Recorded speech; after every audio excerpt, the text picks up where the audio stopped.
Hello students, welcome to ஃபர்கர் academy. நான் உங்கள் பாலா பேசுகிறேன். இப்போலாம் வந்து பார்த்தீங்கன்னா காம்படிட்டிவ் எக்ஸாமுக்கு நிறைய ஹவுஸ் ஒய்ஃப் வந்து ப்ரிப்பேர் பண்ண ஸ்டார்ட் பண்ணிட்டாங்க.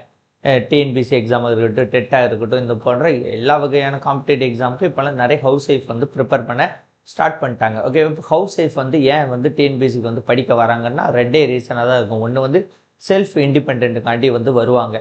ஏன்னா ஒரு சேரீ வாங்கணுமா, ஹஸ்பண்ட்டை வந்து காசு கேட்க வேண்டியிருக்கும். சின்ன சின்ன பொருட்களுக்கும் ஹஸ்பண்ட்ட காசு கேட்க வேண்டியிருக்கும். அவங்க வீட்டுக்கு ஏதாட்டு உதவி பண்ணாலும் ஹஸ்பண்ட்ட காசு கேட்க வேண்டியிருக்கும். ஓகே, இந்த பிரச்சனை இருக்கக்கூடாது, நம்ம கிட்ட கையில் காசு இருந்தால் நம்ம இதற்கெல்லாம் வந்து ஹஸ்பண்டை எதிர்பார்க்க வேண்டாம் அப்படின்ட்டு ஒரு செல்ஃப் இண்டிபெண்ட்டுக்காண்டி கவர்மெண்ட் ஜாபுக்கு வந்து ப்ரிப்பேர் பண்ணுவாங்க. அதேமாதிரி ஒரு சில ஹஸ்பண்ட் வந்து கவர்மெண்ட் ஜாபுக்கான படி அது வேணா இப்போ வேறு ஜாபுக்கு வேண்டாம் அந்த மாதிரி சொல்லுவாங்க. ஸோ இதற்காண்டி வந்து படிப்பாங்க. ரெண்டாவது வந்து ஓகே, ஹஸ்பண்ட் வந்து ரொம்ப கஷ்டப்படுறாரு, நம்ம வந்து ஒரு கவர்மெண்ட் ஜாபுக்கு போனால் அவருக்கு கொஞ்சம் யூஸ்ஃபுல்லாக இருக்கும் அப்படின்ட்டு இருப்பாங்க. இல்லைனா நம்ம கவர்மெண்ட் ஜாப் போயிட்டு அவரையும் கவர்மெண்ட் ஜாப்புக்கு வந்து போக வைப்போம், அதுக்கப்புறம் ரெஸ்ட் கொடுத்து படிக்க வச்சு போக வைப்போம் அப்படின்ட்டு இந்த மாதிரி மென்டாலிட்டியில இருப்பாங்க. ஓகேவா? ஸோ அதுக்கு பேர் வந்து என்னது, ஃபினான்ஷியலி வந்து ஹெல்ப் பண்ணுறது. ஸோ ரெண்டே விஷயம் தான், செல்ஃப் இண்டிபெண்ட், ஃபினான்ஷியலாக வந்து ஹெல்ப் பண்ணுவதற்கு இருப்பாங்க. ஒரு சிலர் வந்து இந்த சொசைட்டியில் வந்து நமக்கு வந்து ஒரு நல்ல அங்கீகாரம் கிடைக்கணும் அப்படிங்கிறதுக்காண்டி, ஓகே, சோசியல் இதில் வந்து ரெகக்னைசேஷன் ஆகணுங்கிறதுக்காண்டியும் ப்ரிப்பேர் வந்து பண்ணுவாங்க. இந்த மாதிரி ஒரு 3 கேட்டகரியில் இருப்பாங்க. ஆனால் ஹவுஸ் ஒய்ஃப்க்கு வந்து வரக்கூடிய பிரச்சனைகள்னு பார்த்தீங்கன்னா நிறைய இருக்கும். ஓகேவா? அதெல்லாம் தாண்டி அவங்க எப்படி சக்ஸஸ் பண்ணுறாங்க அப்படிங்கிறது முக்கியம். நீங்கள் பார்த்தாலே தெரியும், நிறைய ஹவுஸ் ஒய்ஃப் காம்படிட்டிவ் எக்ஸாம் படிப்பாங்க, ஆனால் ஒரு சிலர்னால தான் சக்ஸஸ் பண்ண முடியும். அந்த ஒரு சிலர் வந்து எப்படி சக்ஸஸ் பண்ணுறாங்கிறத பற்றி இந்த வீடியோவில் வந்து உங்களுக்கு டீட்டெயிலாக வந்து சொல்கிறேன். ஃபஸ்ட்டு ஹவுஸ் ஒய்ஃப்குள்ள பிரச்சனைகள் அப்படின்ட்டு வந்து பார்த்தீங்கன்னா என்ன பிரச்சனை வந்து முக்கியமான பிரச்சனைகளாக வந்து இருக்கும் பார்த்தீங்கன்னா டைம் தான். அவங்களுக்கு வந்து நேரமே கிடைக்காது. ஏன் அவங்களுக்கு நேரமே கிடைக்க மாட்டேங்குதுன்னு பார்த்தீங்கன்னா சமைக்கணும், துவைக்கணும், ஓகேவா, பாத்திரத்தை கழுவணும், பிள்ளைங்க இருந்தால் ஸ்கூலுக்கு பிறப்பட வச்சு அனுப்பணும், ஹஸ்பண்டை பார்த்துக்கணும், மாமனார் மாமியாரை பார்த்துக்கணும், நல்லது கெட்டதுக்கு போகணும் அப்படின்ட்டு அவங்கள சுற்றி தான் அந்த ஃபேமிலியே ரன் ஆகும். அப்படிங்கிறது போது அவங்களுக்கு டைமே கிடைக்காது. கிடைக்கக்கூடிய டைமில் தான் அவங்க வந்து ப்ரிப்பேர் பண்ணிக்கிட்டு இருப்பாங்க. இது வந்து ஃபஸ்ட்டு டைம் பிரச்சனை. செகண்ட் வந்து மென்டல் டார்ச்சர் பண்ணுவதற்கேனே ஒரு டீம் வந்து அவங்கள சுற்றி இருப்பாங்க.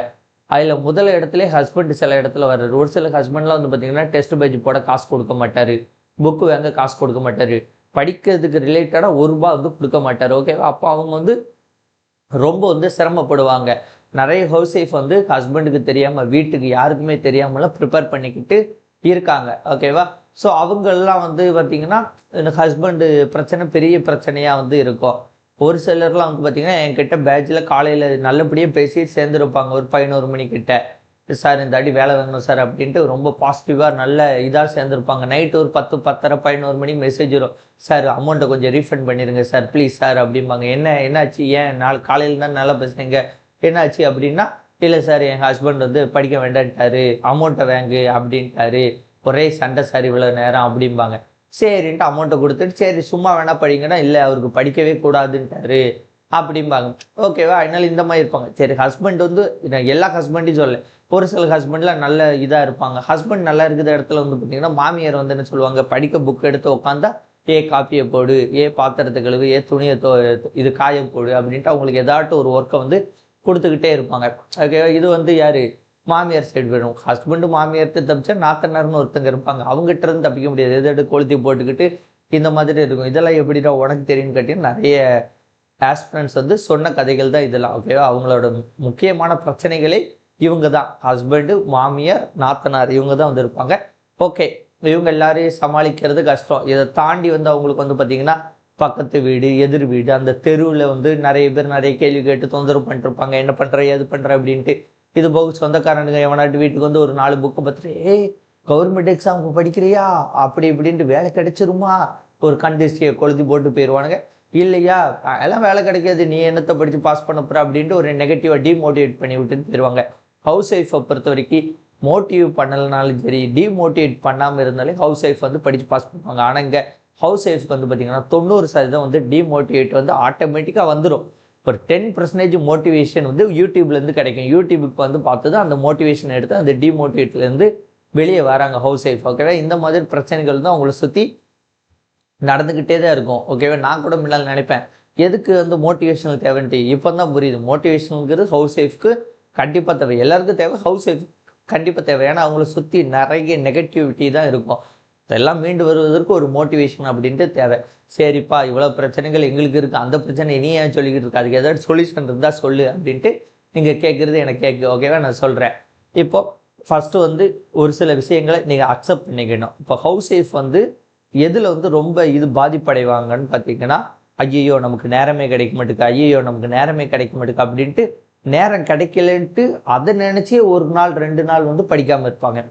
அதே மாதிரி நம்மளை மென்டல் டார்ச்சர் பண்ணுறாங்கல்ல, அவங்க பேசுறதெல்லாம் கேட்டுக்கிட்டு ஐயோ இப்படி பேசிட்டாங்க அப்படி பேசிட்டாங்க அப்படின்ட்டு அவங்க பேசுறதெல்லாம் காதுக்குள்ளே போட்டு மண்டைக்குள்ளே போட்டு அதை யோசிச்சு அதை நினச்சி 1 or 2 days வந்து டைம் வந்து வேஸ்ட் பண்ணிக்கிட்டு இருப்பாங்க. ஃபஸ்ட்டு நம்ம அக்செப்ட் பண்ணக்கூடிய விஷயங்கள் வந்து என்னென்னு பார்த்தீங்கன்னா 2 விஷயம்.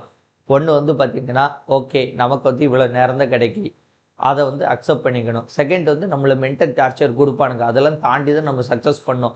அவனுக்கிட்ட போயிட்டு நம்ம சண்டை போட்டுக்கிட்டோ இதெல்லாம் பண்ணிக்கிட்டு இருப்போம், நமக்கு டைம் வேஸ்ட்டு தான் ஆகுமே தவிர ஒரு யூஸும் கிடையாது. அவங்க கூட சண்டை போடுறதுக்கு 2 டாபிக் படிச்சிடலாம் அப்படிங்கிற மாதிரி மைண்ட் செட் வந்து இருக்கணும்.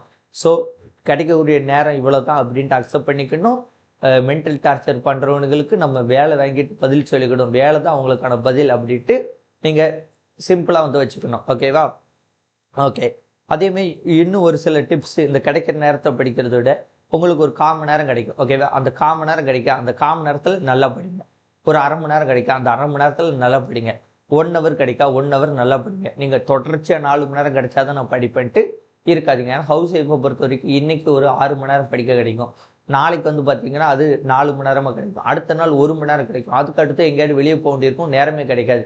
அதனால் ஹவுஸ் ஒய்ஃப் அப்படிங்கிறவங்க ஃபர்ஸ்ட் வந்து மைண்டில் செட் பண்ணிக்கோங்க, ஒரு நாள் நேரமே கிடைக்கல, நான் சுத்தமாக படிக்கலைன்னா கூட அதை நான் அக்செப்ட் பண்ணிக்கிடுவேன். ஒரு நாள் 6 மணி நேரம் 8 மணி நேரம் கிடைச்சா கூட அதை நான் நல்லா யூட்டிலைஸ் பண்ணிக்கணும் அப்படின்ட்டு மைண்ட் செட் வந்து வந்துக்கோங்க. அதுக்கப்புறம் வந்து ஹெட்செட் போட்டுக்கோங்க, ஒரு ஃபோனை வந்து உங்கள் பக்கத்தில் வச்சுக்கிட்டு ஏதாட்டும் பாத்திரம் கழுவும் போது பாருங்கள், சமைக்கும் போது வீடியோ பாருங்கள், இந்த மாதிரி உங்களுக்கு கிடைக்கக்கூடிய டைம்ஸ்லாம் யூட்டிலைஸ் பண்ணுங்கள். இப்படி சின்ன சின்ன இது 1/4 மணி நேரம் 10 நிமிஷம் 1/2 மணி நேரம் இந்த மாதிரி சின்ன சின்ன டைம்ஸ் எல்லாம் நீங்கள் யூஸ் பண்ணாலே உங்களுக்கு ஒரு நாளைக்கு கிடைக்கக்கூடிய டைம் நீங்கள் படித்த டைம்னு பார்த்தீங்கன்னா பெரிய அளவில் இருக்கும். சிறு சேமிப்பு பெரு வெள்ளம். ஓகேவா? அது வந்து ஹவுஸ் ஒய்ஃப் வந்து நல்லா போடும். சின்ன சின்னதாக நீங்கள் மணித்துளிகள் சேமிச்சா அது வந்து பெரிய ஹவர்ஸாக வந்து கிடைக்கும். இது ஃபர்ஸ்ட்டு. செகண்டு வந்து இந்த மென்டல் டார்ச்சர் பண்ணுறவனுங்கெல்லாம் விட்டுறணும். நீ பாட்ட கற்றுக்கிட்டே இரு, நான் பாஸ் பண்ணிட்டு வந்து உன்னை பார்த்துக்கிறேன் அப்படிங்கிறது மாதிரி தான் நிற்கணும். அவங்க சொல்லக்கூடிய எதையும் நீங்கள் காதில் வாங்கிட்டு மைண்டில் போட்டு குழப்பிக்கிட்டு கூட, நீங்கள் அவங்க சொல்கிறது எல்லாத்தையும் காதில் வாங்கிட்டு மைண்டில் போட்டு குழப்பிக்கிட்டு இருந்தீங்கன்னா டைம் தான் வேஸ்ட் ஆகுமே தவிர ஒரு யூஸும் வந்து கிடையாது. அதேமாதிரி நீங்கள் தோல்வி அடையும் போது அவங்க நீ தான் பாஸ் ஆக மாட்டேன்னு நான் சொன்னோம்ல அப்படின்ட்டு அவங்க சொல்லுவாங்க. அதுக்கு அவங்க சொல்லுதை கேட்கலனாங்க நம்ம பாட்டை இருந்தால் நம்ம வேலையை நம்ம பார்த்துட்டு போய்கிட்டே இருக்கலாம். இந்த 2 விஷயம்தான் வந்து மேஜரான விஷயங்கள். ஓகேவா? இது போக ஒரு சில விஷயங்கள் வந்து நான் பார்த்தது வந்து சொல்கிறேன். என்னென்னா ரிவிஷன்.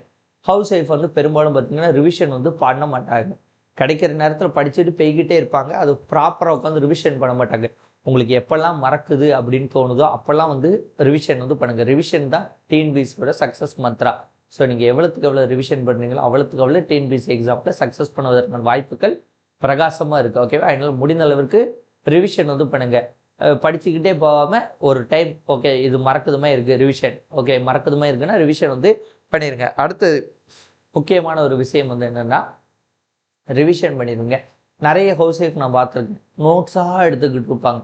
ஒரு 10 நோட்டுக்கு நோட்ஸ் எடுத்து வச்சுருப்பாங்க.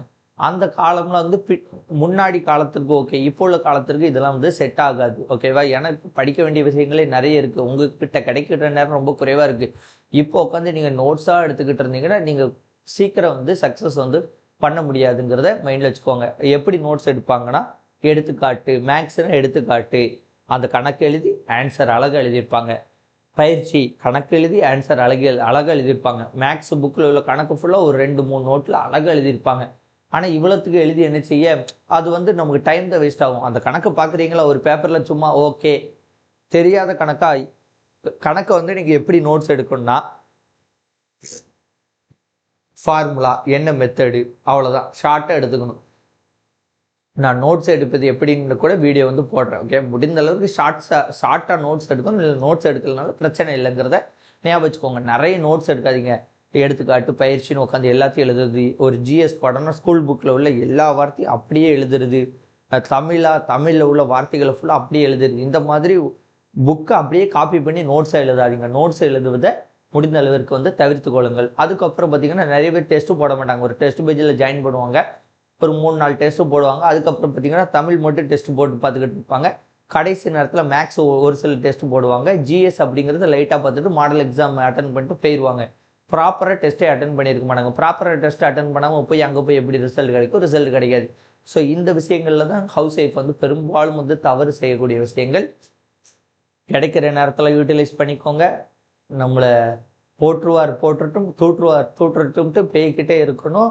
தேர்ட் வந்து என்னது, ரிவிஷன் வந்து நிறைய பண்ணுங்கள். நோட்ஸ் வந்து நிறைய எடுங்க. நோட்ஸ் எடுக்காதீங்க, ரிவிஷன் நிறைய பண்ணுங்க. ரொம்ப ஷார்ட் நோட்ஸாக வந்து எடுத்துக்கோங்க.